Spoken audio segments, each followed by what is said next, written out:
सिंधुदुर्ग जिल्ह्यात प्रथमच ओरोस इथं Mahindra first choice multi brand car service workshop Jaitapkar automobiles.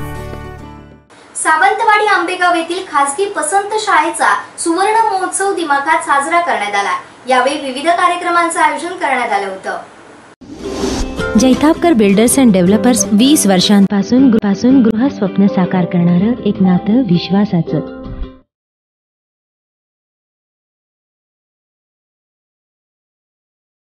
Sawantwadi तालुक्यातील आंबेगाव मारकाटेवाडी येथील खासगी पसंत शाळा आंबेगाव या शाळेची स्थापना 1969 साली झाली। ही शाळा एका पडवीमध्ये भरायची। त्यावेळी त्या शाळेचे मुख्याध्यापक प्रकाश केळुस्कर हे होते।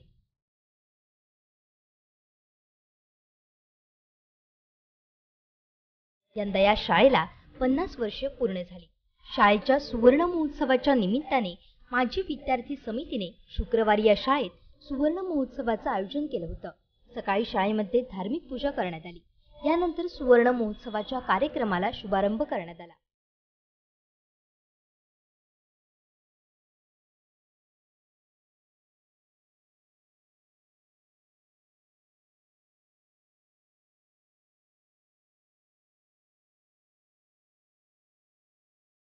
शाळेच्या विद्यार्थ्यांनी स्वागत गीत सादर करून मान्यवरांचं स्वागत केलं।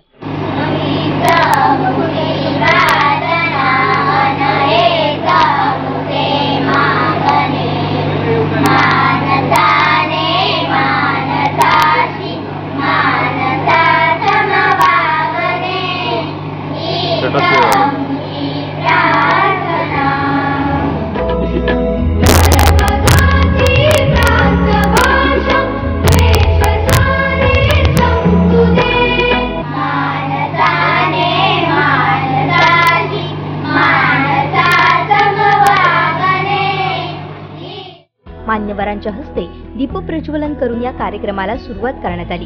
त्यानंतर माजी विद्यार्थी आणि ग्रामस्थांच्या सहकार्यातून रंगमंच आणि पोषण आहार कक्षाचं उद्घाटन करण्यात आलं। या शाळेला 1969 साली कैलासवासी हानू गोविंद आंगसेकर, कैलासवासी गोविंद यशवंत आंगसेकर, कैलासवासी यशवंत आंगसेकर यांनी या शाळेला जमीन दान केली। या प्रसंगी माजी विद्यार्थी आणि शिक्षकांनी शाळेविषयीच्या आपल्या आठवणींना उजाळा दिला। कारण एखादी संस्था ग्रामीण भागात चालवणं आणि ती टिकवून ठेवणं हे एवढं सहज सोपं नाहीये। कारण त्यासाठी इतर असणारी आवश्यक साधन सामग्री, प्रशासकीय ज्ञान किंवा इतर सर्व बाबी आहेत, त्या सर्व बाबींवर यशस्वीपणे मात करून इथल्या ग्रामस्थांनी ही 50 वर्ष शाळा व्यवस्थितपणे चांगल्या पद्धतीने उभी केली। इथे विद्यार्थी घडवले। या शाळेचे विद्यार्थी आज बाहेर आहेत, विविध ठिकाणी कार्यरत आहेत। हे मोठं कार्य त्यावेळी 50 वर्षापूर्वी ज्या ग्रामस्थांना 50 वर्षापूर्वी शिक्षण हा विषयच नव्हता, असं असूनही त्या लोकांनी ते शाळा चालू केली आणि शाळा नुसती चालूच केली नाही, पण एक संघपणे ही वाढी राहिली आणि त्यांनी शाळेसाठी चांगल्या पद्धतीचं सगळ्यांनी योगदान दिलेलं आहे। त्यांचं आम्ही खरोखर कौतुक करतो। कारण त्याची जी मुहूर्तमेढ, त्याची जी फळ आहे ती आता सध्याची जी पिढी आहे ती पिढी ताकद आहे। कारण जर शिक्षणाचा पायाच जर डळमळीत होत असेल तर सर्व त्याचं मुलांचं भविष्य पुढे कायमच कठीण आहे। आणि ती व्यवस्था इथे ग्रामस्थांनी केली। त्या ग्रामस्थांचा आम्ही आमच्या माजी विद्यार्थीच्या वतीने आम्ही खरोखर ऋण व्यक्त करतो। काहीतरी आमच्याकडून या सुवर्ण महोत्सवासाठी काहीतरी आमचं योगदान असलं पाहिजे। मग बघितलं तर आमची जी पोषण आहाराची रूम होती, ज्या मुलांना आहार देत होतो, ती रूम एकदम जीर्ण झाली होती। तर सर्व विद्यार्थ्यांना आम्ही गोळा केला आणि त्यांना विचारलं की आपण या सुवर्ण महोत्सवानिमित्त काय करू शकतो। तर सर्व विद्यार्थ्यांनी एक सूचना केली की आम्ही आमच्या देणगीतून एक मुलांसाठी पोषण आहाराची रूम तयार करूया आणि एक व्यासपीठ। कारण या शाळेकडे आम्हाला व्यासपीठ नव्हतं, जागा आहे परंतु आमच्याकडे कोणत्याही प्रकारच्या सुविधा नसल्यामुळे आम्ही ते काही डेव्हलप करू शकत नव्हतो। त्यासाठी मग एक सर्व विद्यार्थ्यांनी आपल्या आर्थिक मेहनत, आर्थिक जे दान होतं ते देऊन, त्याचप्रमाणे शारीरिक श्रम ग्रामस्थांनी पण 50 वर्ष केलं आणि आताही ते करतायत। अशा प्रकारे हे दोन आमचे संकल्प होते, व्यासपीठ आणि पोषण आहाराची रूम, हे आज आम्ही या सुवर्ण महोत्सवानिमित्त शाळेला भेट म्हणून दिलेली आहे।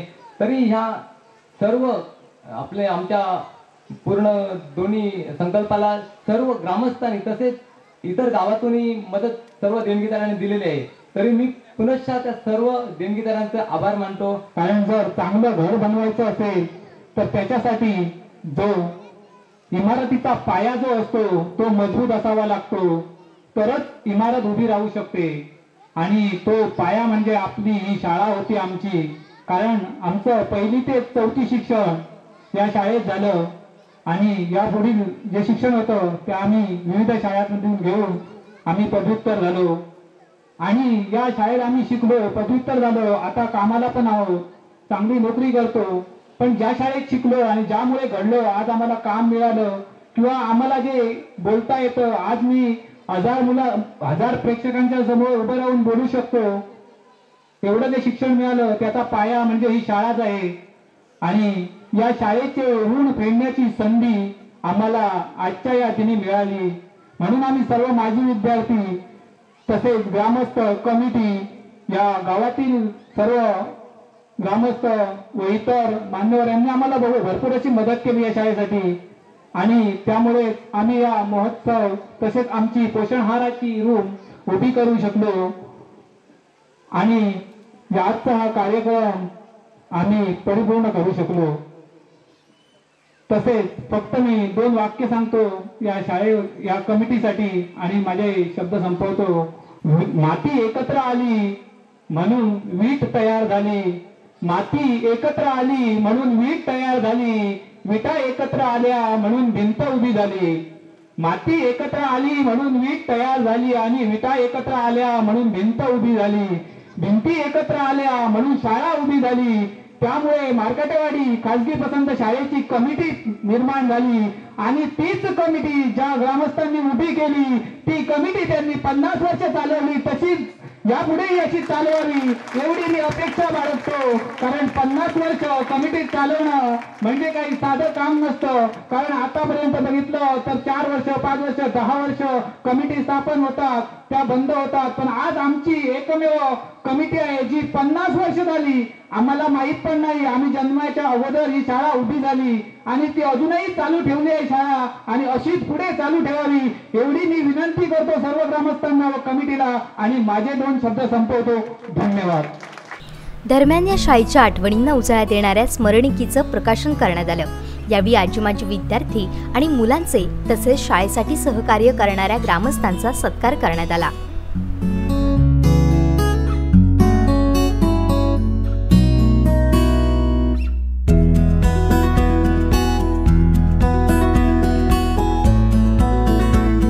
यावेळी सरपंच दिव्या आंगचेकर, वासुदेव परब, प्राजक्त केळुसकर यांनी आपले मनोगत व्यक्त केलं. तसेच ही शाळा जिल्हा परिषदेमध्ये सामील करून घेण्यात यावी अशी मागणी माजी विद्यार्थी आणि ग्रामस्थांनी केली. या शाळेचा शतक महोत्सव याहून दणक्यात साजरा करू असा शब्दही माजी विद्यार्थ्यांनी दिला. यावेळी महेश सारंग, पंढरी राऊळ, मोर्ये, अध्यक्ष बाळकृष्ण गवळी, चंदन धुरी, संतोष राणे, भाई राऊळ, विजय सावंत, शिक्षक प्रशांत कदम, नामदेव नाईक, सुनील परब, अण्णा केळुसकर, कृष्णा कुंभार आदी गावातील आजी माजी विद्यार्थी उपस्थित होते. माजी विद्यार्थी आणि गावातील प्रमुख ग्रामस्थ यांनी आज चांगला कार्यक्रम घेतला आणि आज जी मार्केटवाडी आपली खाजगी शाळा आहे त्या खाजगी शाळेला जी सावंतवाडीत म्हणे किंवा सिंधुदुर्ग जिल्ह्यात वेगळं नावलौकिक मिळवून दिलं त्याबद्दल मी सर्वांना या सुवर्णमहोत्सवी शुभेच्छा देतोय. आणि आपल्या केळुसकरांनी जे आता थोडक्यात एक मागणी केली आहे त्या मागणीनुसार आपली शाळा ही आहे, ही खाजगी शाळा आहे आणि शासन मान्यता आहे, परंतु आपल्या शाळेला कुठल्याही तऱ्हेचं अनुदान मिळत नाही किंवा कुठल्याही तऱ्हेचं शिक्षकांना आपला पगार मिळत नाही. गेले 2-3 वर्ष तर त्यांना विनाअनुदानित ते शिक्षक शिकवत आहेत इकडे. पण माझं एक मत असं आहे, मी ह्या सावंतवाडीच्या प्रशासनात जवळपास 10 वर्ष काम केलेलं आहे.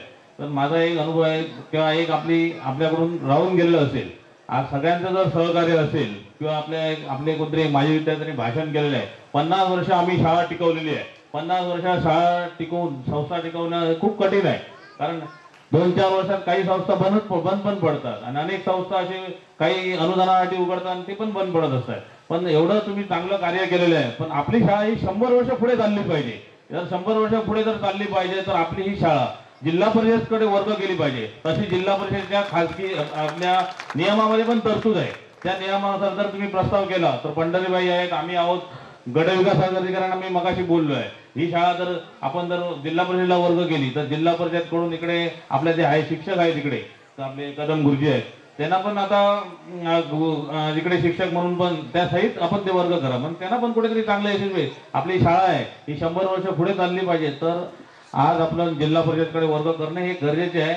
मला खात्री आहे, मला विश्वास आहे तुम्ही हे कराल. आणि मागील जर काही तुमचं जर शिक्षण विभागाकडे जर काही राहिलेलं असेल दुसरा बाब, जर तुम्हाला हे जर कोणाला जर मान्य नसेल तर दुसरी बाब सांगतो, जर शिक्षण विभागाकडे राहिलेलं असेल काय तर आपण शिक्षण विभागाकडे प्रयत्न करू आणि लवकरात लवकर जे काही तुमचं जर शिक्षकांचे पगार किंवा ते मान्यता राहिलेली असेल ती मान्यता पण घेऊ.